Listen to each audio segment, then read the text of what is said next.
Where have you been? Did you eat na? Did you finish eating? Wow. Oh, oh, oh, oh. Yes, what do you want? What does my baby want?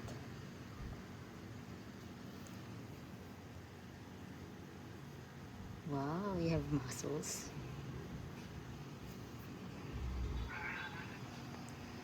Kuchi! Kuchi! Yes, guys, we don't throw away boxes here unless they already finish playing with it. So right now we have 2 boxes. One from the Instant Pot Rio that we purchased like a month ago, I think. And then the other one is from the uh, Catzilla toy that we bought from Taiwan. So yeah, this is how it is living with the cats.